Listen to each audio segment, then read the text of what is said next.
Hello guys, कैसे हो आप सब। आज मैं एक नया मानवा लेकर आ चुका हूं और बिना किसी डिले के चलते हैं सीधा स्टोरी में। स्टोरी की शुरुआत होती है यूनजू सिटी से, जहां हम एक बहुत ही लग्जूरियस ग्रैंड जिया हुआ होटल देखते हैं, जो कि एक सुपर 5 स्टार होटल है।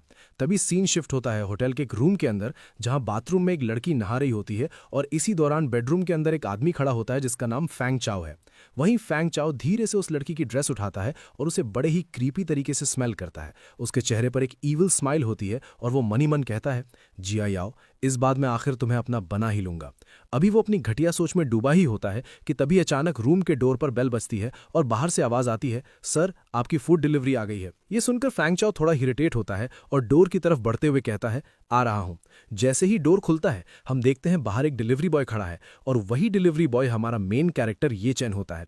ये चेन बड़े रिस्पेक्ट के साथ कहता है, सर आपकी फूड डिलीवरी। लेकिन उसकी बात पूरी होने से पहले ही उसकी नजर रूम के अंदर चली जाती है। उसी पल बाथरूम का डोर खुलता है और जिया याओ टॉवल लपेटे हुए गीले बालों के साथ बाहर आती है।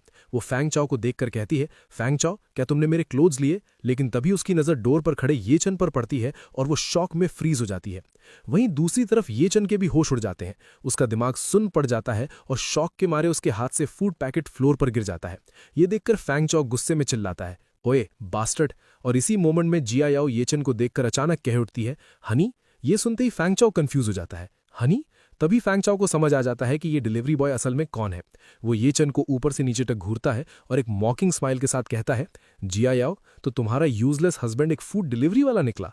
वो हंसते हुए अपनी किस्मत पर प्राउड फील करता है और मनी मन कहता है, मुझे यकीन नहीं हो रहा कि मैंने वैंग जिया याओ के निकम्मे हस्बैंड से ऑर्डर किया। इसी वक्त ये चन का गुस्सा फाइनली फूट पड़ता है और वो सीधा जिया याओ की आंखों में देखते हुए अपने दिल का दर्द बयान करता है, वैंग जिया याओ, मैं तुम्हारे वैंग फैमिली में 3 साल तक रहा, दिन में 3 बार तुम्हारे फैमिली को खाना खिलाया। वो आगे कहता है, डॉग की गंदगी साफ की, कैट को खाना दिया। मैं ये नहीं कहूंगा कि ये मुश्किल था, लेकिन कम से कम मैंने तुम्हारे साथ सही किया। उसकी आवाज और भारी हो जाती है जब वो कहता है, इन पिछले 3 सालों में तुमने मुझे अपना हाथ तक छूने नहीं दिया। इसी बात के साथ हम एक फ्लैशबैक दिखाया जाता है जहां जिया याओ हमेशा ये चन को इग्नोर करती थी और कहती थी, मेरे करीब मत आना, जाकर फ्लोर पर सो जाओ।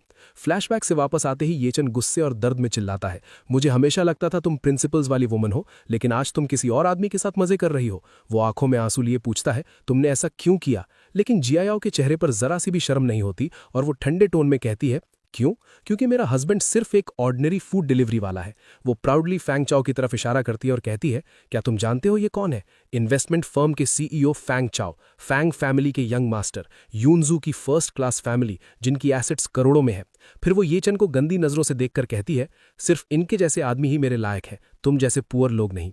इसी मौके का फायदा उठाते हुए फैंग चाओ जिया याओ के शोल्डर पे हाथ रखता है और एरोगेंट टोन में ये चन से कहता है, ये देखते हुए कि तुम जिया याओ के हस्बैंड हो, मैं कोई कंप्लेंट फाइल नहीं करूंगा, समझ लो खाना डॉग्स को खिला दिया। फिर वो और इंसल्ट करते हुए कहता है, अगर तुम यहीं नीज पर बैठकर माफी मांगो तो मैं तुम्हें 5 स्टार रेटिंग दे दूंगा। ये सुनकर ये चन मनी मन कहता है, तुम दोनों कितने शेमलेस हो, सिर्फ इसलिए क्योंकि तुम रिच हो। और इसी मोमेंट पर फैंग चाओ जिया याओ के और करीब आते हुए कहता है, जिया उसकी चिंता मत करो, हम दोनों। लेकिन उसकी बात पूरी होने से पहले ही ये चन आगे बढ़ता है और पूरी ताकत से फैंग चाओ का गला पकड़ लेता है और चिल्लाता है, रुक जा एनिमल कहीं के। फैंग चाओ का सांस घुटने लगता है और वो पेन में करहा उठता है, आह दर्द हो रहा है, छोड़ मुझे।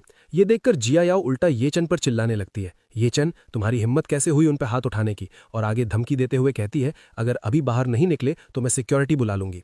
इसी पल ये चन अपनी वाइफ को उस आदमी को बचाते हुए देखकर अंदर से टूट जाता है। वो फैंग चाओ को छोड़ देता है और सिर्फ एक नाम बोल पाता है, वैंग जिया याओ। तभी ये चन को अपना पास्ट याद आता है जहां फ्लैशबैक में उसके ग्रैंडफादर कहते हैं, ये वही फियांसे है जो मैंने तुम्हारे लिए चूज की है। ये चन मनी मन सोचता है, जब मैंने उसे पहली बार देखा था मुझे लगा था मैं उसके साथ एक खुश जिंदगी बिताऊंगा, लेकिन प्रेजेंट में लौटकर वो सोचता है वो सब सिर्फ मेरी विशफुल थिंकिंग थी। जाते जाते वो जिया याओ को एक लास्ट वार्निंग देता है, वैंग जिया याओ, मैं होप करता हूं एक दिन तुम्हें इस बात का रिग्रेट ना हो। और वो मुड़कर वहां से निकल जाता है। उसके जाते ही जिया याओ चीख कर कहती है, रिग्रेट, मेरी जिंदगी का सबसे बड़ा रिग्रेट तुम जैसे यूजलेस हस्बैंड का होना है। इसके बाद सीन चेंज होता है और हम बाहर आते हैं जहां ये चन अपनी स्कूटी पर बैठता है और तभी उसका फोन बजता है। वो फोन उठाता है और भारी आवाज में कहता है, हेलो तुआन तुआन डिलीवरी। और फोन के दूसरी तरफ से एक ओल्ड मैन की शांत लेकिन रिस्पेक्टेबल आवाज आती है जो कहता है, third young master, Wong family के लिए घर जमाई के रूप में आपका 3 इयर्स का कैरेक्टर ट्रायल आज ऑफिशियली खत्म होता है। ये सुनते ये चंद थोड़ा सा चुप हो जाता है और ओल्ड मैन आगे बोलता है, अगला ट्रायल एक बिजनेस ट्रायल है, ओल्ड मास्टर ने पहले ही हुआ शेंग ग्रुप को एक्वायर कर लिया है और आपको उसका चेयरमैन बनाने का अरेंजमेंट भी हो चुका है। और इसी मोमेंट पर क्लियर हो जाता है कि ये चेन कोई ऑर्डिनरी डिलीवरी बॉय नहीं बल्कि एक बिलियनियर एयर था जो सिर्फ एक टेस्ट से गुजर रहा था। ये चेन के फेस के एक्सप्रेशंस धीरे धीरे चेंज होते हैं, उसका गुस्सा शांत हो जाता है और वो काम टोन में कहता है, ठीक है, मैं समझ गया। इतना कहने के बाद ओल्ड मैन थोड़ी हिचकिचाहट के साथ पूछता है, ओल्ड मास्टर ये भी जानना चाहते हैं कि आप यंग मैडम के साथ कैसे रह रहे हैं। क्या हमें उन्हें फॉर्मली ये फैमिली में एक्सेप्ट कर लेना चाहिए और एयर्स में से एक बनाना चाहिए? ये सुनते ही ये चैन का चेहरा सख्त हो जाता है और बिना सोचे वो तुरंत जवाब देता है, कोई जरूरत नहीं है, वो इस वर्थ नहीं है। और इतना कहकर वो फोन कट कर देता है। इसके बाद सीन शिफ्ट होता है रात के 8 बजे युनजाओ के सिन चैंग रेजिडेंशियल कम्युनिटी में, जहां हम एक तरफ जिया याओ को देखते हैं और दूसरी तरफ ये चैन को, जो अपना लगेज पैक कर रहा होता है। तभी जिया याओ वहां आ जाती है और ठंडे और सार्कास्टिक टोन में कहती है, क्या तुम घर से भागने की सोच रहे हो? क्या ये सच में वर्थ इट है इतनी छोटी सी बात के लिए? उसकी बात सुनकर ये चैन रुक जाता है और उससे सीधा सवाल करता है, तुम्हें लगता है चीटिंग सिर्फ एक छोटी सी बात है? ये चैन के इस सवाल पर जिया याओ को जरा भी शर्म महसूस नहीं होती, बल्कि वो और ज्यादा एटीट्यूड दिखाते हुए कहती है, तो क्या हुआ? क्या तुम मुझसे ये एक्सपेक्ट कर रहे हो कि मैं तुमसे सॉरी मांगू? फिर वो एहसान जताते हुए आगे बोलती है, तुम हमारा खाना खाते हो, हमारा पानी पीते हो और हमारे घर में रहते हो। भले ही मैंने तुम्हारे साथ कुछ गलत किया हो, तुम्हें वो टॉलरेट करना ही पड़ेगा।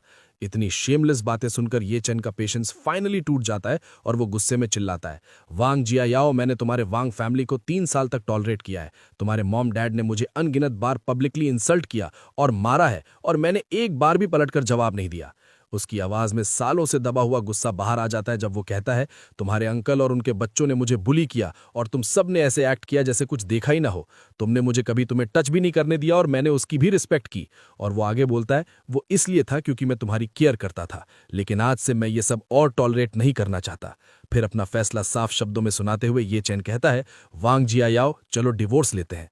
डिवोर्स का नाम सुनते ही जिया याओ शॉक हो जाती है और गुस्से में चिल्लाती है, ये चैन, तुम्हारी मुझसे डिवोर्स मांगने की हिम्मत कैसे हुई?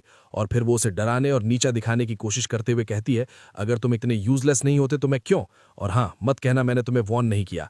डिवोर्स के बाद ना तो तुम कई 100 स्क्वायर मीटर्स के लग्जरी अपार्टमेंट में रह पाओगे और ना ही ऑडी चला पाओगे। उसकी ये धमकी सुनकर ये चैन एक ठंडी और सार्कास्टिक हंसी हंसता है और कहता है, एक लग्जरी अपार्टमेंट, एक ऑडी, मुझे उनकी कोई जरूरत नहीं है। ये चेन का ये काम और इनडिफरेंट एटीट्यूड देखकर जिया राव की ईगो बुरी तरह हर्ट हो जाती है और वो चिढ़ते हुए बोलती है, मेरे वैंग फैमिली कम से कम युनजो में एक नियर फर्स्ट क्लास फैमिली है जिनकी एसेट्स बिलियंस में है। तुम्हारे जैसे पुअर लड़के का मेरे हस्बैंड होना ही पूरी तरह अनवर्दी है। और गुस्से में वो और तेज चिल्लाती है, ठीक है, डिवोर्स। मुझे नहीं पता ग्रैंडपा उस वक्त क्या सोच रहे थे जब मेरी शादी तुम्हारे जैसे लूजर से करवा दी। ये चेन बिना एक सेकंड वेस्ट किए सीधा कहता है, तो कल सुबह सिविल अफेयर्स ब्यूरो चलते हैं और डिवोर्स ले लेते हैं। लेकिन तभी जिया याओ थोड़ा रुककर बोलती है, कल नहीं हो पाएगा। कल मेरी ग्रैंडमा का 80th बर्थडे है और पूरी फैमिली को सुबह 10 बजे से पहले उनके घर पर गैदर होना है। फिर वो बात आगे बढ़ाते हुए कहती है, और ये डिसीजन पिछली जनरेशन ने लिया था, मुझे पहले अपनी फैमिली के साथ इस पर डिस्कस करना पड़ेगा। ये सुनकर ये चिन सिर्फ इतना कहता है, तो जितनी जल्दी हो सके अपनी फैमिली को एक्सप्लेन कर देना, मैं तुम्हारे कॉल का वेट करूंगा। ये कहकर वो अपना बैग उठाता है और बिना पीछे देखे निकलने लगता है। पीछे से जिया याओ पागलों की तरह चिल्लाती है, बैस्टर्ड, लूजर, तुम मुझे डिवोर्स देकर पक्का रिग्रेट करोगे। बस कुछ ही दिनों में तुम रिंगते हुए वापस आओगे और मुझसे भीख मांगोगे। लेकिन ये चेन उसकी बातों को कंप्लीटली इग्नोर करके घर से बाहर निकल जाता है, जहां तेज बारिश हो रही होती है। वो बारिश में खड़ा होता है कि तभी उसका फोन बजता है। वो कॉल उठाता और कहता है, हेलो। और दूसरी तरफ से वही ओल्ड मैन बोलता है, यंग मास्टर, कार कॉर्नर के पास आपका वेट कर रही है। ये सुनते ही ये चेन मुड़कर देखता और वहां एक नहीं बल्कि ब्लैक रोल्स रॉयस का पूरा कॉन्वॉय खड़ा होता है। हर गाड़ी के पास ब्लैक सूट में बॉडीगार्ड्स खड़े होते हैं, जो ये चेन को देखते ही एक साथ झुककर जोर से बोलते हैं, यंग मास्टर। बारिश और तेज हो जाती है तो एक बॉडीगार्ड आगे बढ़कर अम्ब्रेला ऑफर करता है, यंग मास्टर, अम्ब्रेला। लेकिन ये चेन उसे मना कर देता है और कहता है, कोई जरूरत नहीं, रेन मेरा माइंड क्लियर करने में मदद करती है। तभी दूसरा बॉडीगार्ड आगे बढ़कर ये चेन के शोल्डर्स पर एक महंगा कोट डाल देता है और जैसे ही वो कोट पहनता है उसका पूरा ऑरा बदल जाता है। फिर वो हैवी वॉइस में सिर्फ एक ऑर्डर देता है, चलो। और जैसे ही कॉन्वॉय मूव करता है, आसपास खड़े लोग ये सीन देखकर शॉक हो जाते हैं।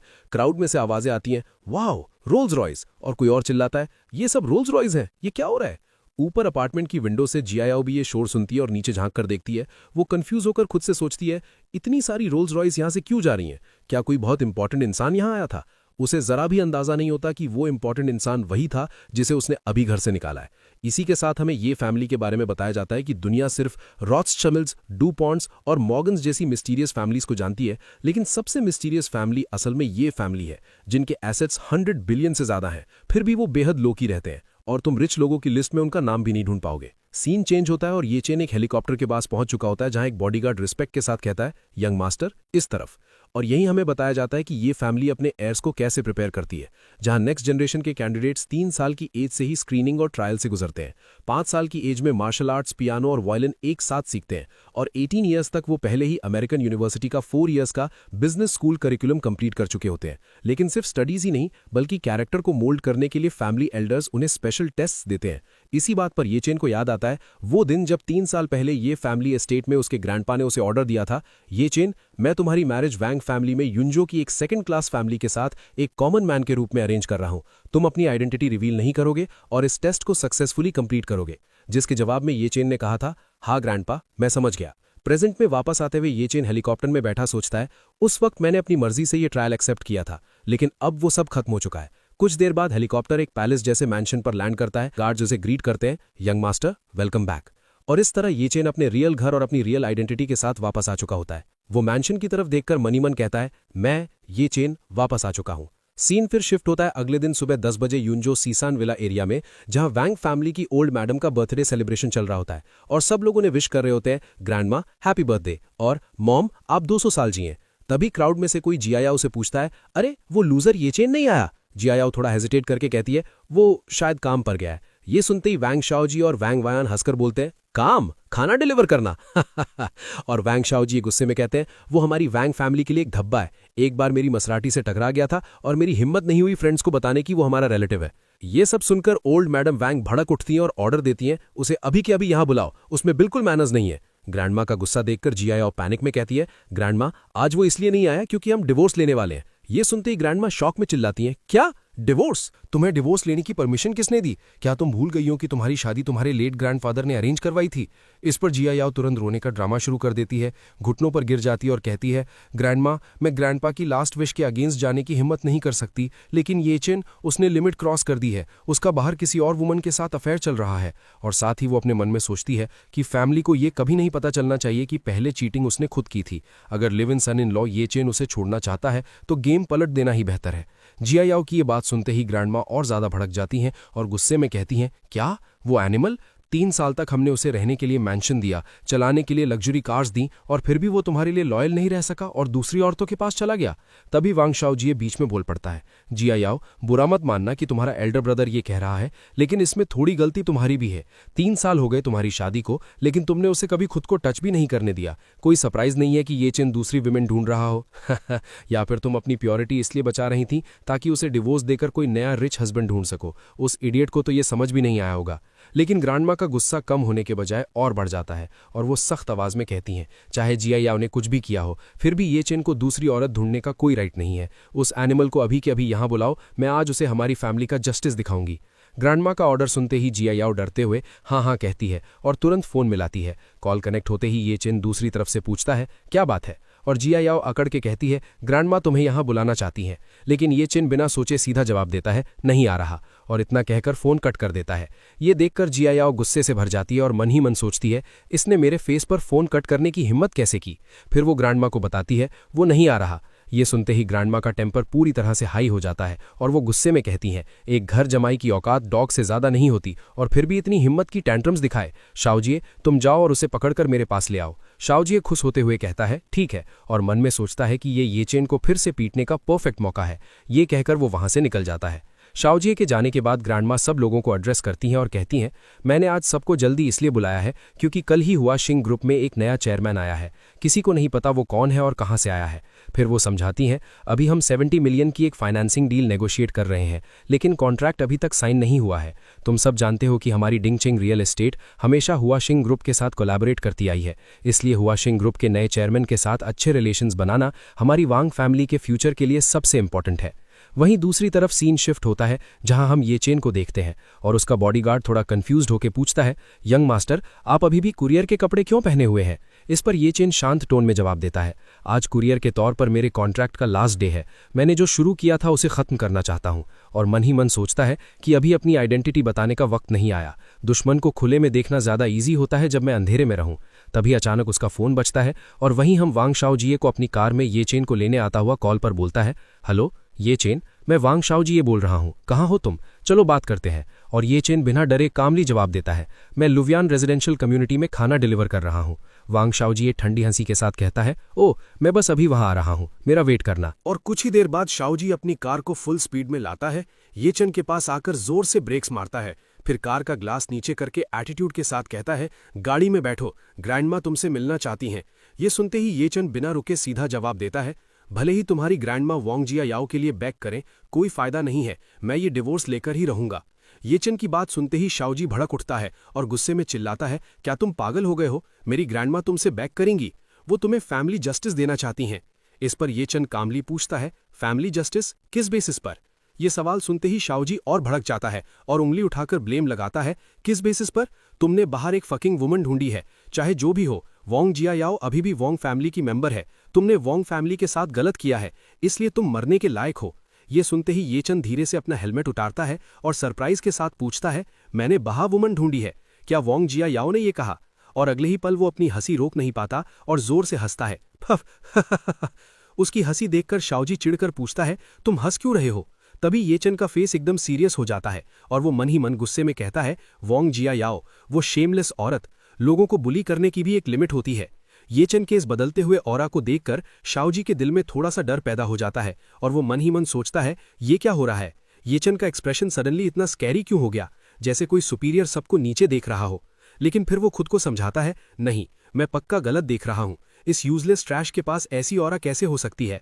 और फिर वो अपना एटीट्यूड वापस लाते हुए ऑर्डर देता है, ट्रैश, जल्दी कार में बैठो, पहले होटल के एंट्रेंस पर जाकर नीज पर बैठना, बर्थडे बैंक्वेट खत्म होने के बाद अपनी पनिशमेंट एक्सेप्ट करना और फिर डिवोर्स के लिए ग्रैंडमा के इंस्ट्रक्शन सुनना। शाओजी की बकवास सुनते ही ये चंद सीधा मना कर देता है, मैंने कहा मैं नहीं जा रहा। ये सुनते ही शाओजी कार का डोर खोलकर बाहर निकलता है और थ्रेटन करता है, लगता है तुम्हारी स्किन में फिर से इचिंग हो रही है। और वो येचन पर अटैक करने के लिए आगे बढ़ता है, मैं मारूंगा। लेकिन उसके हाथ उठने से पहले ही येचन घूमकर एक जोरदार किक उसके फेस पर मारता है, जिससे शाओजी पेन में चिल्लाता है, आह, और गुस्से में बोलता है, तुम ट्रैश, तुमने वापस फाइट करने की हिम्मत की। इतना कहकर वो अपनी पॉकेट से एक नाइफ निकाल लेता है और चीखता है, मैं ग्रैंडमा के लिए फैमिली जस्टिस एग्जीक्यूट करूंगा, मैं तुम्हें काट कर मार दूंगा। और ये कहते ही वो नाइफ से तेज अटैक्स करने लगता है, स्विश स्विश स्विश। लेकिन येचन बड़ी आसानी से उसके सब अटैक्स डॉज करता है और एक प्रिसाइज हिट से उसके हाथ पर मारकर नाइफ गिरा देता है। इसके तुरंत बाद येचन उस पर पंचेस की बारिश कर देता है और शाओजी के फेस को बुरी तरह पीट देता है। कुछ ही सेकंड्स में शाओजी जमीन पर गिर जाता है और दर्द से चिल्लाता है, आओ आओ। शाओजी की हालत खराब करने के बाद येचन ठंडे टोन में वार्निंग देता है, वापस जाओ और वांग फैमिली को बता देना, मैं अब उनका डॉग नहीं हूं जो बुलाने पर आए और हाथ हिलाने पर चला जाए। जब तक मैं खुद न चाहूं कोई मुझे ऑर्डर नहीं दे सकता। जमीन पर पड़े शाओजी गुस्से में चिल्लाता है, तुम live in son in law, बस रुक जाओ। सीन शिफ्ट होता है और हम वान हाउ होटल का नजारा देखते हैं। वहां ओल्ड मैडम वैंग वेट कर रही होती हैं और तभी यहाँ पे साओजिए भी आ जाता है और ये देखकर वो हैप्पी होते हुए कहती हैं, साओजिए हमेशा की तरह एफिशिएंट है। लेकिन तभी साओजिए कार से लड़खड़ाते हुए बाहर निकलता है और रोता है, ग्रैंडमा। साओजिए का सूजा हुए फेस देखकर ग्रैंडमा शॉक हो जाती हैं और पूछती हैं, मेरे अच्छे ग्रैंडसन, तुम्हें इस तरह किसने मारा, किसने तुम्हें हिट किया? साओजिए रोते हुए कंप्लेन करता है, ग्रैंडमा, वो वांग जिया याओ का यूजलेस हस्बैंड था जिसने मुझे मारा। ये सुनते ही पास खड़े साओजिए के डैड वांग जीचियांग एंगर से रेड हो जाते हैं और कहते हैं, क्या उस यूजलेस चीज ने तुम्हें हर्ट करने की हिम्मत की? मैं उसे डेड चाहता हूं। तभी इधर साओजिए रिक्वेस्ट करता है, पुलिस को बुलाएं ग्रैंडमा। इस पर ग्रैंडमा मना करते हुए समझाती हैं, ये एक फैमिली मैटर है, टेंशन मत लो, मैं पक्का उसे वो पनिशमेंट दिलवाऊंगी जो वो डिजर्व करता है। ऐसी शेमफुल बात पुलिस को बुलाने से न्यूज इजीली फैल जाएगी। फिर ग्रैंडमा जीचियांग की तरफ मुड़ती हैं और ऑर्डर देती हैं, जीचियांग, मुझे पता है तुम अंडरवर्ल्ड में कुछ फ्रेंड्स को जानते हो, उन्हें उस एनिमल को एक हार्ड लेसन सिखाने दो और उसे वापस मेरे पास लाओ। जीचियांग तुरंत मान जाता है और कहता है, जी। हाफ आवर बीत जाता है और सीन हुआयान रेजिडेंशियल कम्युनिटी में शिफ्ट होता है। वहां ये चैन चल रहा होता है। तभी दो बड़े गूंज उसका रास्ता रोक लेते हैं और पूछते हैं, ये चैन है ना, हमारे साथ चलो। उन्हें देखकर ये चैन समझ जाता है और कहता है, फिर से वांग फैमिली ने भेजा है, राइट? आज फूड डिलीवर करने का मेरा लास्ट डे है, मैं कहीं नहीं जा रहा। उसकी बात सुनकर गून एंगर में कहता है, तुम टोस्ट रिफ्यूज कर रहे हो सिर्फ फॉफिट पीने के लिए? पहले इसके हैंड्स तोड़ दो, फिर हम बात करेंगे। और वो दोनों उस पर अटैक कर देते हैं। लेकिन अगले ही पल वहां से सिर्फ चीखने की आवाजें आती हैं, आ आऊ। और उस सभी को पीटने के बाद ये चन अपनी डिलीवरी बैग चेक करता है और रिलीफ की सांस लेते हुए कहता है, लकीली काम अफेक्ट नहीं हुआ। लेकिन तभी उनमें से एक गून हिम्मत करके पीछे से अटैक करने के लिए उठता है और चिल्लाता है, रुक। ये सुनते ही ये चन बिना पीछे मुड़े बस एक जोरदार बैकहैंड पंच मारता है, जिससे वो गूंद हवा में उड़ता हुआ दूर जा गिरता है और वहीं ढेर हो जाता है। ये चन वापस अपना बैग चेक करता है और कहता है, लकीली टेकआउट ठीक है। इसके बाद वो अपनी स्कूटर पर बैठता है और अगले डेस्टिनेशन की तरफ निकलते हुए कहता है, बस एक लास्ट ऑर्डर बचा है। और उसके बाद सीन शिफ्ट होता है वानहाउ होटल की तरफ, जहां वांग फैमिली की पार्टी चल रही थी। और तभी वांग जीचियांग घबराया हुआ अपनी मॉम को बताता है, मॉम, जो प्रोफेशनल गूंज मैंने हायर किए थे वो ये चन के हाथों क्रिपल हो गए हैं। ये सुनकर ओल्ड मैडम वांग शॉक हो जाती हैं और एंगर में पूछती हैं, क्या क्या कोई नहीं है जो इस एनिमल को हैंडल कर सके? उनकी ये बातें सुनकर आसपास खड़े गेस्ट सरप्राइज हो जाते हैं और आपस में विस्पर करने लगते हैं, माय गॉड, मैंने सच में ये एक्सपेक्ट नहीं किया था। क्या वो useless live in son in law एक मार्शल आर्टिस्ट हो सकता है? तभी पास खड़ा एक ओल्ड मैन कहता है, ओल्ड मैडम, मिस्टर माकुन जो यूनजाओ में 1-to-1 डिलीवरी के जनरल एजेंट है, वो बर्थडे की विश देने आए हैं। ये नाम सुनते ही जीचियांग अपनी मॉम से कहता है, क्या ये येचन का बॉस नहीं है? मॉम, मेरे पास एक अच्छा आइडिया है। अगली सीन में हम देखते हैं कि 2-on-2 डिलीवरी के जनरल एजेंट मा कुन हाथ में एक महंगी वाइन बॉटल लिए अंदर एंटर करते हैं। वो बड़े अदब के साथ आगे बढ़ते हैं और मुस्कुराते हुए कहते हैं, ओल्ड मैडम वोंग, मैंने सुना है आपको ड्रिंक करना पसंद है। ये लीजिए 90 रोमनी कोंटी की एक बॉटल स्पेशली आपके लिए। हैप्पी बर्थडे और दुआ करता हूं आप लंबी और हेल्दी जिंदगी जिएं। इसके बाद ओल्ड मैडम वैंग गिफ्ट तो एक्सेप्ट कर लेती हैं, लेकिन उनका चेहरा उतरा हुआ होता है। वो धीमी आवाज में कहती हैं, शुक्रिया प्रेसिडेंट माँ। उनका मूड देखकर माकुन थोड़ा कंसर्न्ड हो जाता है और पूछता है, ओल्ड मैडम वैंग, क्या बात है, आप थोड़ी अपसेट लग रही हैं। तभी ओल्ड मैडम गहरी सांस लेते हुए जवाब देती हैं, बॉस माँ, मुझे आप पर हंसने का डर नहीं, लेकिन हमारी वैंग फैमिली इस वक्त एक सीरियस फैमिली ट्रबल से गुजर रही है। उसके बाद बात को आगे बढ़ाते हुए जी चैंग बीच में बोल पड़ता है, क्या आपको ये चैन याद है, मेरे छोटे भाई के फैमिली का वो घर जमाई? ये सुनकर माकुन थोड़ा हैरान हो जाता है और तुरंत पूछता है, आप कह रहे हो कि उस घर जमाई ने सिर्फ चीट ही नहीं किया बल्कि आपके यंग मास्टर को जख्मी भी कर दिया? इसके बाद माकुन मन ही मन सोचता है, उस घर जमाई की इतनी हिम्मत कैसे हुई वैंग फैमिली को प्रवोक करने की। फिर वो अफसोस भरे टोन में कहता है, अफसोस की बात है युनजो में मेरे ज्यादा कनेक्शंस नहीं है, वरना मैं खुद उस एहसान फरामोश बेकार इंसान को सबक सिखाता। ये सुनते ही जी चैंग जल्दी से कहता है, नहीं नहीं बॉस माँ, आप बहुत हम्बल हैं, आप इस मामले में एक्चुअली मदद कर सकते हैं। फिर वो थोड़ा आगे झुककर कहता है, वो कमीना आपका एम्प्लॉय है, 2-on-2 डिलीवरी में काम करता है। ये सुनकर माकुन पूरी तरह शॉक हो जाता है, क्या ये चेन 2-on-2 डिलीवरी का एम्प्लॉय है?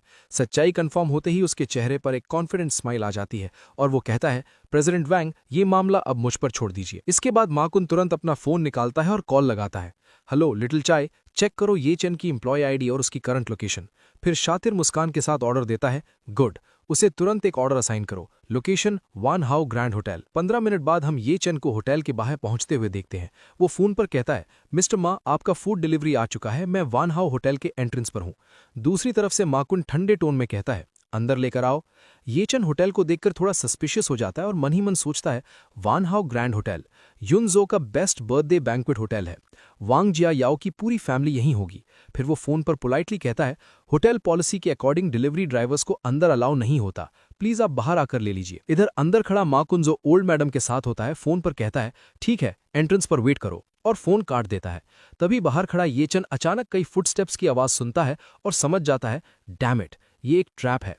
और तभी माकुन ओल्ड मैडम वैंग और पूरी वैंग फैमिली के साथ बाहर आता है और रिस्पेक्टफुली ओल्ड मैडम को रास्ता दिखाते हुए कहता है, ओल्ड मैडम वैंग इस तरफ। फिर माकुन सीधा ये चन के सामने आकर अकड़ के साथ ऑर्डर देता है, अपनी यूनिफॉर्म और वर्क बैच उतारो, अभी के अभी। कंफ्यूज्ड ये चन पूछता है, तुम्हारा क्या मतलब है?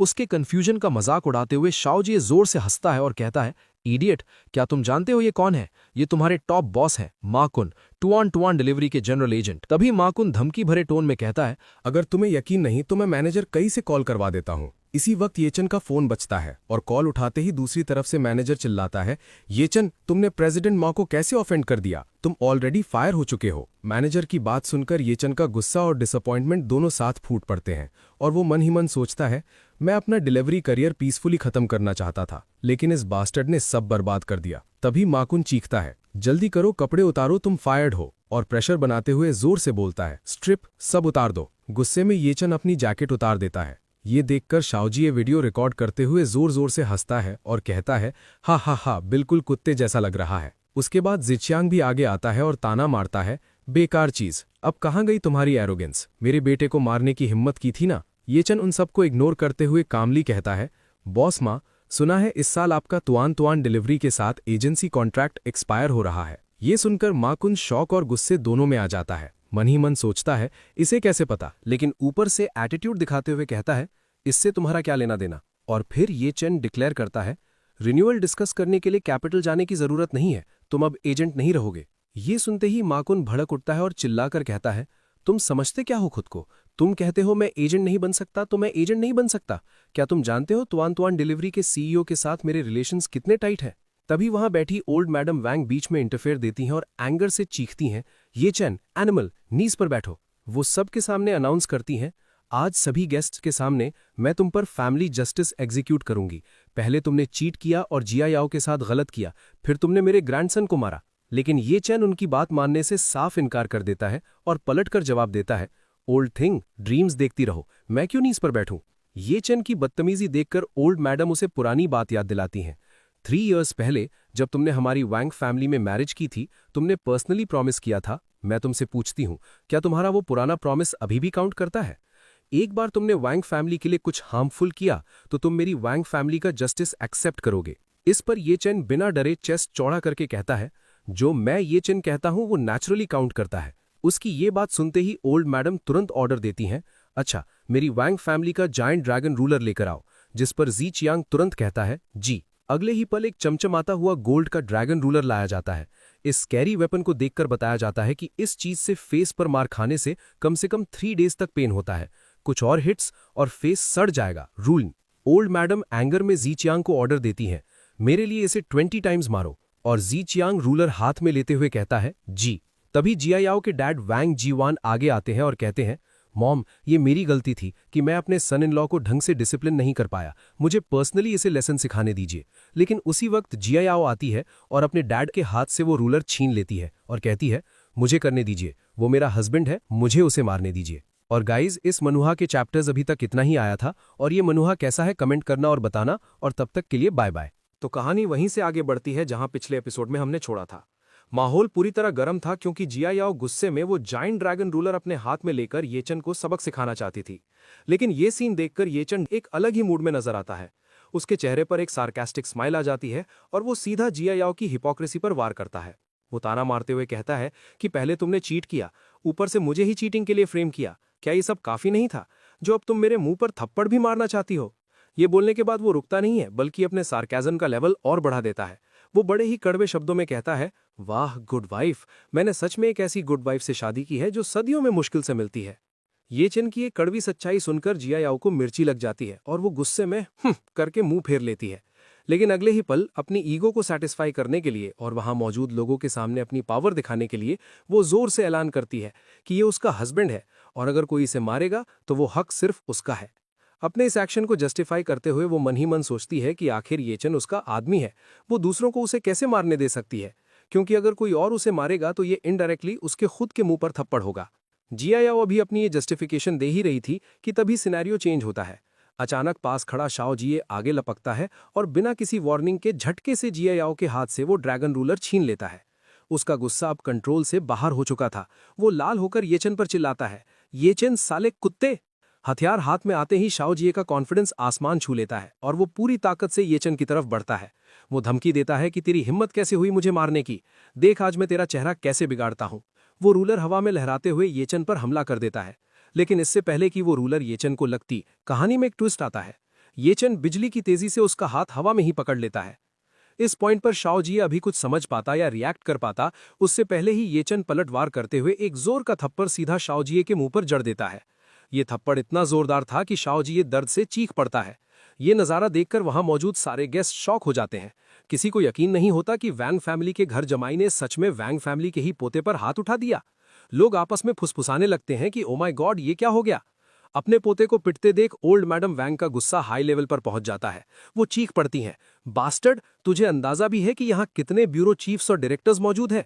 वो येचन को कॉन्सिक्वेंसेज याद दिलाते हुए डराती हैं कि वो लोग तुझे यहीं स्पॉट पर अरेस्ट कर सकते हैं और जेल में डाल सकते हैं। इतनी बड़ी धमकी सुनने के बावजूद येचन बिल्कुल रिलैक्स खड़ा रहता है। वो बड़े ठंडे दिमाग से जवाब देता है कि मुझे लगता है यहाँ मौजूद सारे गेस्ट ने साफ साफ देखा होगा। वो वैंग शाओ जिये था जिसने पहले मुझ पर वेपन से अटैक किया। अपनी सफाई देते हुए वो क्लियर करता है कि मैं तो बस सेल्फ डिफेंस कर रहा था। तभी भीड़ में से एक गेस्ट आगे आता है और सिचुएशन को और कॉम्प्लिकेट करते हुए कहता है कि लेकिन तुमने अभी कहा था कि तुम वैंग फैमिली का जस्टिस मानने को तैयार हो, पर जब पनिश होने की बारी आई तो तुम अपनी बात से पलट गए। वो आदमी येचन को जज करते हुए सवाल उठाता है कि इतना अनरिलायबल होना क्या तुम्हें लगता है ये किसी मर्द को शोभा देता है? उसकी हाँ में हाँ मिलाते हुए बाकी गेस्ट्स भी बोल पड़ते हैं कि बिल्कुल सही, ये बंदा अपनी बात का पक्का नहीं है। इसी बात को आगे बढ़ाते हुए येचन उनकी बात काटता है और अपनी शर्त रखता है। वो कहता है कि मैं वैंग फैमिली का जस्टिस मानने के लिए तैयार हूं, लेकिन शर्त यह है कि मैंने कुछ गलत किया हो। ये सुनते ही ओल्ड मैडम वैंग गुस्से से फट पड़ती हैं और चिल्लाती हैं कि तुमने जिया याओ की पीठ पीछे बाहर औरतों को ढूंढा और मेरे पोते को भी पीटा, क्या ये काफी नहीं है? लेकिन ये बात सुनकर अब येचन का कंट्रोल खत्म हो जाता है। वो पूरी डिटर्मिनेशन के साथ सबके सामने सच्चाई रखता है कि इन 3 सालों में मैंने वैंग जिया याओ को पूरे दिल से चाहा है, कभी मेरा ध्यान इधर उधर नहीं भटका। फिर वो चिल्लाकर असली सच बाहर लाता है कि चीटिंग करने वाली तो आपकी पोती है। कल ही उसने जिया हुआ होटल में फैंग चाओ के साथ रूम लिया था। आप चाहें तो रूम रिकॉर्ड्स चेक करवा सकती हैं। ये नाम सुनते ही भीड़ के बीच हंगामा मच जाता है। सब हैरान होकर बातें करने लगते हैं कि फैंग चाओ, क्या ये फैंग फैमिली का सेकंड यंग मास्टर फैंग चाओ है? कोई और बीच में बोल पड़ता है कि मैंने बहुत पहले सुना था कि वैंग फैमिली अपने दामाद के लिए फैंग फैमिली के किसी लड़के को ढूंढ रही थी। लगता ये सच है। भीड़ में गॉसिप शुरू हो जाती है कि वैंग फैमिली और फैंग फैमिली का सोशल स्टेटस वाकई मैच करता है, लेकिन वैंग जिया याओ को दूसरी शादी करने से पहले डिवोर्स तो ले लेना चाहिए था ना। शादीशुदा होते हुए चीटिंग करना सही नहीं है ना। कुछ लोग जिया याओ पर ताना मारते हुए हंसते हैं कि ऐसा लगता है युनजू की नंबर 1 ब्यूटी उतनी भी शरीफ नहीं है जितना लेजेंड्स में सुनने को मिलता है। अपनी इज्जत उछलते देख जिया याओ घबरा जाती है और तुरंत कवर अप करने लगती है। वो ग्रैंडमा और सब लोगों से कहती है कि इसकी बकवास मत सुनिए, मैं कल फैंग चाओ से सिर्फ बिजनेस डिस्कस करने मिली थी। वो खुद को बचाने के लिए लॉजिक देती है कि आप सबको पता ही होगा कि हमारा डिंगचेंग रियल एस्टेट आजकल कैपिटल रेस कर रहा है, मैं बस यंग मास्टर फैंग के पास फाइनेंसिंग डिस्कस करने गई थी। जिया याओ के इस बात पर येचन तुरंत पलटवार करता है और सीधा सवाल पूछता है कि क्या बिजनेस डिस्कस करने के लिए तुम्हें होटल रूम लेने की जरूरत थी? क्या बात करने के लिए बाथरोब पहनना जरूरी था? वो भीड़ की तरफ इशारा करते हुए कहता है कि क्या तुमने यहां सबको बेवकूफ समझ रखा है? माहौल गर्मा ही रहा था कि तभी कुछ लोग दरवाजे की तरफ देखकर चिल्ला उठते हैं, अरे यंग मास्टर फैंग आ गए। एक और आदमी हंसता और कहता है, परफेक्ट टाइमिंग, शैतान का नाम लिया और शैतान हाजिर। फैंग चाओ वहां पहुंचता है और पूछता है कि यहां सबके साथ क्या चल रहा है। फैंग चाओ को देखते ही जिया याओ दौड़कर उसके पास जाती है और बेचारी बनने का नाटक करते हुए कहती है कि यंग मास्टर फैंग, हमारा ये घर जमाई जबरदस्ती मुझ पर इल्जाम लगा रहा है कि मेरा आपके साथ अफेयर चल रहा है। वो रिक्वेस्ट करते हुए उससे कहती है कि जल्दी से सबको बता दीजिए कि कल मैं सच में आपसे बिजनेस डिस्कस करने ही आई थी। जिया याओ की बात सुनकर फैंग चाओ मन ही मन गुस्से से उबल पड़ता है। वो सोचता है कि ये सॉफ्ट राइस खाने वाले बेकार आदमी ने सच में इतने लोगों के सामने मेरा और वैंग जिया याओ का मैटर खोल दिया। लेकिन ऊपर से शांत रहते हुए वो भीड़ को संभालता है और कहता है कि आप सब लोग प्लीज इस बेकार आदमी ये चन की बातों पर ध्यान मत दीजिए। जिया याओ और मैं इनोसेंट हैं। वो सफाई देते हुए बोलता है कि कल ये मेरे पास बस एक डॉक्यूमेंट डिलीवर करने आई थी। फिर वो पूरी अकड़ के साथ ये चन की तरफ मुड़ता है और चैलेंज करता है कि ये चन, तुम कह रहे हो कि मेरा जिया याओ के साथ अफेयर है, लेकिन क्या तुम्हारे पास कोई वीडियो या फोटो एविडेंस है? ये बोलते हुए वो मन ही मन खुश होता है क्योंकि उसे पता है सबूत मिट चुके हैं। वो सोचता है कि और जो एक रिकॉर्डिंग इसे प्रूव कर सकती थी वो मैंने अपने कनेक्शंस यूज करके डिलीट करवा दी है। वो कॉन्फिडेंट होकर सोचता है कि कल होटल में ये चन ने अपना फोन निकालकर फोटो या रिकॉर्डिंग नहीं की थी। वो देखना चाहता है कि ये live in son in law आखिर कहना क्या चाहता है। अपनी बात को और स्ट्रांग करने के लिए फैंग चाओ सबके सामने एक नई कहानी बनाता है। वो कहता है कि दोस्तों, ये चन मेरे बारे में ये झूठी अफवाह एक्चुअली एक दूसरी वजह से फैला रहा है। वो ये चन की बेइज्जती करने के लिए बताता है कि शायद सबको नहीं पता, लेकिन वैंग फैमिली का ये घर जमाई पार्ट टाइम फूड डिलीवरी का काम भी करता है। फिर वो एक झूठा किस्सा सुनाता है कि कल मैंने कुछ खाना ऑर्डर किया था और इत्तेफाक से ये वही डिलीवरी बॉय निकला। भीड़ को अपनी तरफ करते हुए वो कहता है कि किसने सोचा था इसका एटीट्यूड इतना टेरेबल होगा। उसने मेरा ऑर्डर किया हुआ खाना जमीन पर फेंक दिया। वो बात खत्म करते हुए कहता है कि इसीलिए मैंने इसे 1 स्टार बैड रेटिंग दे दी। बस यही वजह है इसके गुस्से की। अपनी बात को साबित करने के लिए वो तुरंत भीड़ में माँ कुन की तरफ इशारा करता है और कहता है कि इत्तेफाक से तुवान तुवान डिलीवरी के एजेंट बॉस माँ भी यहीं मौजूद है। फिर वो बॉस माँ से कहता है कि बॉस माँ, जरा इसके कल के डिलीवरी रिकॉर्ड्स चेक कीजिए। ये सुनते ही बॉस माँ अपना फोन निकालते हैं और चेक करके कंफर्म करते हुए कहते हैं कि यंग मास्टर फैंग बिल्कुल सही कह रहे हैं, कल इसे सच में एक 1 स्टार बैड रेटिंग मिली थी। वो डिटेल देते हुए आगे बोलते हैं कि और वजह थी इसका घटिया एटीट्यूड, इसने डिलीवरी जमीन पर फेंक दी थी, बिल्कुल वैसा ही जैसा यंग मास्टर फैंग ने बताया। और ये बात सुनते ही वहां मौजूद गेस्ट्स ये चन को घिनौनी नजरों से देखने लगते हैं और कमेंट्स पास करते हैं कि वाह, इस घर जमाई की सोच तो सच में कितनी घटिया है। कोई और ऐड करता है कि सही बात है, नीचे लोग ऐसे ही होते हैं, बिल्कुल नाली के चूहों की तरह। तीसरा बंदा कंक्लूड करता है कि तो ये सब बैड रेटिंग का बदला था। सच में कितना लो क्लास इंसान है। सबकी बातें सुनकर ये चंद सीधा जिया याओ की तरफ देखता है और सवाल करता है कि मैंने वो डिलीवरी जमीन पर क्यों फेंकी थी, क्या तुम इस बात को एक्सप्लेन करने में मदद नहीं करोगी? लेकिन जिया याओ उस पे ही इल्जाम लगा देती है और कहती है कि ये इसलिए हुआ क्योंकि तुम अपने काम में मेहनती नहीं हो, तुम्हारी बर्दाश्त करने की क्षमता बहुत कमजोर है। और उसके मुंह से ये बात सुनकर ये चंद जोर जोर से हंसने लगता है। वो हंसते हुए ताना मारता है, वाह क्या बात है, काम में मेहनती नहीं, क्या बर्दाश्त करने की क्षमता है। फिर वो मन में अफसोस करता है कि ये चंद, इस मतलबी औरत से तुम्हें अभी भी क्या उम्मीदें बची हैं। इसके बाद वो सीरियस होकर सबके सामने पूछता है कि तुम लोग कहते हो मैं बाहर औरतों को ढूंढ रहा हूं, क्या तुम्हारे पास कोई सबूत है? ये सुनते ही ओल्ड मैडम वैंग सवालिया नजरों से जिया याओ की तरफ देखती हैं, जिसके जवाब में जिया याओ डर के मारे अपना सर ना में हिला देती है। सबूत ना होने पर ओल्ड मैडम वैंग बात बदल देती हैं और कहती हैं कि चूंकि तुमने से किसी के पास सबूत नहीं है तो इस मैटर को यहीं खत्म करते हैं। लेकिन तुमने मेरे पोते को मारा, ये बात ऐसे ही खत्म नहीं की जा सकती। और ये बात सुन के ये चंद जवाब देता है कि उसने ल्यूवियन रेजिडेंशियल कम्युनिटी के एंट्रेंस पर मुझ पर चाकू से हमला किया था। वो लॉजिक देते हुए कहता है कि वहां कैमरेज लगे हैं और कम्युनिटी सिक्योरिटी भी गवाही दे सकती है। मैं कानून के दायरे में रहकर बस खुद को बचा रहा था। वो सीधा चैलेंज करता है कि अगर आप इस बात को आगे बढ़ाना चाहती हैं तो चलिए पुलिस को बुला लेते हैं। अगर मैं अंदर गया तो मैं गारंटी देता हूं कि वो भी बचकर नहीं निकल पाएगा। ये सुनकर ओल्ड मैडम वैंग तिलमिला उठती हैं और ताना मारती हैं कि ठीक है, 3 साल मेरी वैंग फैमिली की रोटियां तोड़कर तुम काफी काबिल हो गए हो। वो गुस्से में पूछती हैं कि मेरे पोते को मारने के बाद क्या अगला कदम मुझे मारने का है? लेकिन ये बात सुनकर ये चंद शांति से कहता है कि ओल्ड मैडम वैंग, मैंने हमेशा आपकी इज्जत की है। वो वादा करते हुए बोलता है कि मैं आपसे प्रॉमिस करता हूं कि जब तक वैंग शाओजी ये फ्यूचर में मुझे पहले प्रवोक नहीं करेगा, मैं उससे बिल्कुल भी पंगा नहीं लूंगा। फिर वो अपनी आखिरी मांग रखता है कि मेरी बस एक ही रिक्वेस्ट है, मैं उम्मीद करता हूं कि आप मुझे और वैंग जियायाओ को डिवोर्स लेने की इजाजत दे देंगी। डिवोर्स का नाम सुनते ही ओल्ड मैडम वैंग गुस्से में कहती हैं, अच्छा है, बहुत अच्छा। फिर वो जोर से ऐलान करती हैं, दोस्तों आप सब जानते हैं कि 3 साल पहले मेरी वैंग फैमिली ने एक घर जमाई को अपनाया था। ये शादी मेरे लेट हस्बैंड ने तय की थी। इन 3 सालों में हालांकि जियायाओ खुश नहीं थी। वो अपनी बात कंटिन्यू करती हैं, बड़े बुजुर्गों की आखिरी ख्वाहिश पूरी करने के लिए जियायाओ के पेरेंट्स ने मुझसे कई बार डिवोर्स की बात की, लेकिन मैंने हर बार मना कर दिया। ये सुनकर मेहमानों में खुसुर फुसुर शुरू हो जाती है और फिर वो आगे बोलती हैं, मेरी पोती वैंग जियायाओ सबके प्यार की वजह से युनजाओ की नंबर 1 ब्यूटी मानी जाती है और कौन किसके काबिल नहीं है ये मुझे बोलने की जरूरत नहीं है। फिर वो अपना आखिरी फैसला सुनाती हैं कि आज इस ये चन ने मेरे पोते को मारा और मेरी पोती और फैंग फैमिली के दोस्त को बदनाम किया। वो चिल्लाकर डिक्लेयर करती हैं, मैंने फैसला किया है कि मैं अब अपने लेट हस्बैंड की आखिरी ख्वाहिश को और नहीं मानूंगी। मैं ऐलान करता हूं कि ये चन अब से मेरी वैंग फैमिली का दामाद नहीं रहेगा। इसी वक्त से उसे मेरी वैंग फैमिली से बाहर निकाला जाता है। ये सुनते ही जी चियांग वेटर को ऑर्डर देता है, वेटर सेलिब्रेशन के लिए सबको ड्रिंक सर्व करो। और फिर उसके बाद माहौल बदल जाता है। वेटर सभी को वाइन सर्व करता है और जैसे कि एक्सपेक्टेड था, वोंग फैमिली के फैसले से खुश होकर सारे गेस्ट्स उन्हें बधाई देने लगते हैं। मुबारक हो ओल्ड मैडम वोंग, मुबारक हो जियायाओ, सब एक सुर में बोलते हैं और माहौल में गजीब सी खुशी छा जाती है। लोगों का कहना था, बधाई हो, एक बेकार इंसान से छुटकारा मिल गया। आखिरकार अब आप जियायाओ के लिए कोई बराबर का रिश्ता ढूंढ सकती हैं। उनकी बातों से साफ लग रहा था कि वो ये चन को कभी भी इस फैमिली का हिस्सा मानते ही नहीं थे। तभी इस सेलिब्रेशन के बीच वोंग जियायाओ की मां सू लान आगे आती हैं और अटेंशन ग्रैब करते हुए कहती हैं, आप सबका शुक्रिया। वैसे मैं सबको एक खुशखबरी देना चाहती हूँ। वो बड़े गर्व से कहती हैं, हमारी जियायाओ और ये चेन पिछले 3 सालों से अलग अलग सोए हैं। इसने हमारी जियायाओ का हाथ तक नहीं छुआ है। और बात को और क्लियर करते हुए वो जोर देकर कहती हैं, जियायाओ अभी तक वर्जिन है।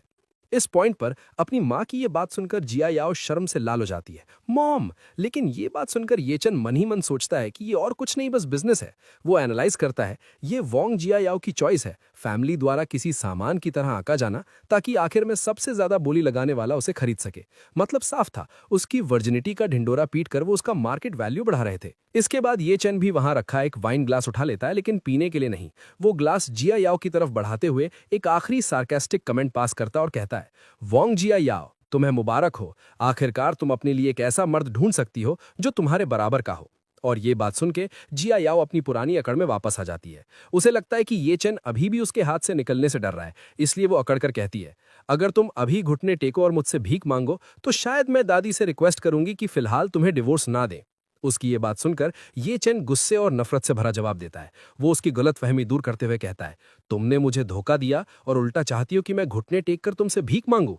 बात घूम फिरकर यहीं आ जाती है कि ये चन की नजर में अब जियायाओ की कोई इज्जत नहीं बची थी। और फिर वो वाइन ग्लास को पलटकर सारी शराब जमीन पर बहा देता है, जो कि एक सीधा अपमान था, और आगे कहता है, तुम इस काबिल नहीं हो। और दोस्तों, इसी जबरदस्त सीन और ये चेन के इस फाइनल रिजेक्शन के साथ ये चैप्टर यहीं पर खत्म होता है। मिलते हैं अगले एपिसोड में, तब तक के लिए बाय बाय। तो जैसा कि हमने पिछले एपिसोड के आखिर में देखा था, माहौल पूरा बदल गया है। ये चैन वांग जियाओ को ताना मारते हुए कहता है, वांग जियाओ, तुम्हें बहुत बहुत कॉन्ग्रेचुलेशंस। चलो, आखिरकार तुम्हें वैसा बंदा मिल ही गया जो तुम्हारे लेवल का है। ये बात सुनते ही जियाओ का एटीट्यूड और भी बढ़ जाता है। उसे लगता है कि ये चैन हार मान रहा है, इसलिए वो अपनी शर्त रखते हुए कहती है, देखो, अगर तुम अभी मेरे सामने घुटनों पर बैठकर मुझसे भीख मांगो तो शायद मैं ग्रैंडमा से बात करूं कि वो फिलहाल तुम्हें डिवोर्स ना दे। मतलब साफ था, वो चाहती थी कि ये चैन उसके पैरों में गिरे, लेकिन ये चैन उसकी इस गलतफहमी को दूर करते हुए तुरंत जवाब देता है, धोखा तुमने दिया, रिश्ता तुमने तोड़ा, और अब तुम चाहती हो कि मैं तुम्हारे सामने घुटनों पर गिरकर माफी मांगूं? ये उम्मीद करना भी बेकार है। इस पॉइंट पर ये चैन अपने हाथ में पकड़े वाइन ग्लास को हल्का सा घुमाता है और बिना कोई इमोशन दिखाए पूरी वाइन नीचे जमीन पर गिरा देता है। ये एक्शन बस वाइन गिराना नहीं, बल्कि उस रिश्ते का आखिरी कतरा खत्म करना था। वो बस इतना कहता है, तुम इस लायक बिल्कुल नहीं हो। और ये चैन का ये रवैया देखकर जियाओ का गुस्सा 7वें आसमान पर पहुंच जाता है। उसे यकीन नहीं हो रहा था कि जो इंसान कल तक उसकी हर बात मानता था, आज वो उसे रिजेक्ट कर रहा है। वो मन ही मन सोचती है, ये चैन, ये नीच और घटिया आदमी, ये आज पागल हो गया है क्या? ये तो सीधा बगावत पर उतर आया है। गुस्से और बेइज्जती से तिलमिलाते हुए वो चिल्लाती है, तुम। लेकिन अपनी बात वहीं रोककर वो तुरंत अपनी ग्रैंडमा की तरफ मुड़ती है, क्योंकि उसे पता है कि असली पावर वहीं है। वो शिकायत करते हुए कहती है, ग्रैंडमा, इसे सिर्फ डिवोर्स देकर छोड़ देना तो इसके लिए बहुत बड़ा छुटकारा होगा। इसे इतनी आसानी से जाने नहीं दे सकते, इसने हमारी बेइज्जती की है। पास खड़ा शाओजिए, जो पहले से ही ये चैन से चिढ़ा हुआ था, वो भी मौके का फायदा उठाते हुए हाँ में हाँ मिलाता है। वो अपना सूजा हुआ चेहरा सबको दिखाते हुए कहता है, सिस्टर जियाओ बिल्कुल सही कह रही हैं, हमें इससे सबक सिखाना ही होगा। जरा मेरा चेहरा तो देखिए, इसने क्या हाल किया है। ये सिर्फ मेरी चोट नहीं, वांग फैमिली पर हमला है। अपने पोते की ये हालत और पूती की बेइज्जती देखकर ओल्ड मैडम वांग का फैसला और भी सख्त हो जाता है। उनके लिए ये अब सिर्फ डिवोर्स का मामला नहीं, बल्कि फैमिली की नाक का सवाल बन गया था। वो कहती हैं, टेंशन मत लो, मेरे वांग फैमिली के लोगों को बुली करना इतना आसान नहीं है। फिर वो वहां खड़े सभी मेहमानों को एड्रेस करते हुए जोर से बोलती हैं, ताकि सब सुन सकें। आप सब सुनिए, इस ये चैन ने मेरी पोती की जवानी के कीमती 3 साल बर्बाद किए हैं, और तो और मेरे पोते को भी पीटा है। इसने हमारे भरोसे का गलत फायदा उठाया है। वो अपनी बात को और वजन देते हुए आगे कहती हैं, मेरी वांग फैमिली पिछले काफी सालों से युनजू में है। हमारी भी कुछ इज्जत और रेपुटेशन है यहाँ। अगर हमने इसे ऐसे ही जाने दिया तो मुझे डर है कि फ्यूचर में लोग हमारी वांग फैमिली को सीरियस लेना बंद कर देंगे। लोग सोचेंगे कि हम कमजोर पड़ गए हैं। इसलिए वो सबके सामने एक रिक्वेस्ट रखती है, यहाँ मौजूद आप सभी लोग युनजू की अलग अलग इंडस्ट्रीज के बिग शॉट्स हैं। आप लोगों का एक रुतबा है, इसलिए मैं आप सबसे रिक्वेस्ट करती हूँ, प्लीज मेरी मदद कीजिए और इसकी कमाई का हर रास्ता काट दीजिए। इसे एहसास होना चाहिए कि हमसे टकराने का अंजाम क्या होता है। ग्रैंडमा वांग की ये बात सुनते ही वहां खुसफुस शुरू हो जाती है। लोग आपस में हैरानी से बातें करने लगते हैं।